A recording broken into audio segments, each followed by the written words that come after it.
VOA News, I'm Gene Randall. There is political turmoil in Canada, where a leading cabinet minister and Prime Minister Justin Trudeau's government has resigned. Treasury Board President Jane Philpott is the second to leave. Michelle Hennessy of Reuters has a report. Jane Philpott said she's lost confidence in Trudeau's government after the former Justice Minister quit too, alleging that officials inappropriately pressured her to help a construction company avoid trial last year.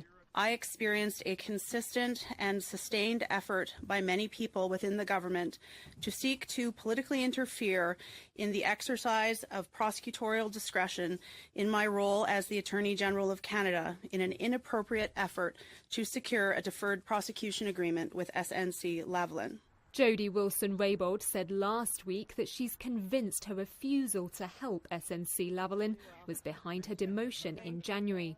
She quit the cabinet last month. That was Michelle Hennessy of Reuters.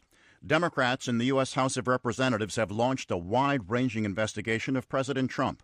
The possible witness list is 81 names long, dating back to Mr. Trump's days as a business tycoon through the 2016 election, the White House transition, and the Trump presidency itself. Meanwhile, newly confirmed U.S. Attorney General William Barr says Justice Department ethics officials have approved his continuing oversight of Special Counsel Robert Mueller's Russia collusion investigation. Tax cuts and increased defense spending are among the measures China will introduce this year to boost its flagging economy. Premier Li Keqiang announced the measures on the opening day of China's annual National People's Congress in Beijing. Li told the legislators policymakers are targeting economic growth of 6 to 6.5% this year. In 2018, the economy slumped due to decreased demand at home and abroad and a bitter trade war with the U.S. This is VOA News. In the U.S. Senate, members of both parties are sharply criticizing the Trump administration for failing to update what it knows about the killing of journalist Jamal Khashoggi at Saudi Arabia's consulate in Turkey last October. Here's AP's Tim McGuire. Under a 2016 federal law, 120 days after a Senate request, the White House was supposed to have briefed members of the Senate Foreign Relations Committee on progress in the investigation into last October's killing of Saudi journalist Jamal Khashoggi by Saudi agents in Istanbul. Committee member Democrat Chris Murphy says they got zero from the briefers, even though it was the deadline. Fellow Democrat Bob Menendez called the briefing a farce, and Trump needs to give Congress answers. Lawmakers say they believe the Saudi crown prince ordered the killing, but Trump has been reluctant to place blame. Tim McGuire, Washington.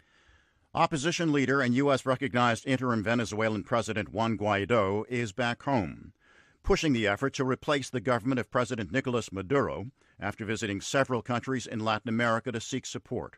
During a speech in Caracas, Guaido told supporters their work is not done. Attention officials of the armed forces. It's evident that after the threat, somebody did not comply. Many did not comply. We said it on January 5th. The chain of command is broken because the commander-in-chief of the armed forces comes from the popular vote, and whoever usurps functions, even if it puts on a flag costume because it's carnival season, it's not the president. The interim president of the Republic of Venezuela is right here.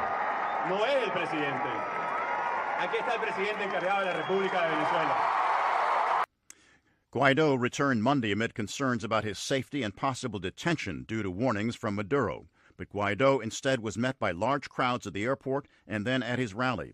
Dozens of countries, including the United States, recognize Guaido as Venezuela's legitimate leader, insisting Maduro's re-election last year was fraudulent.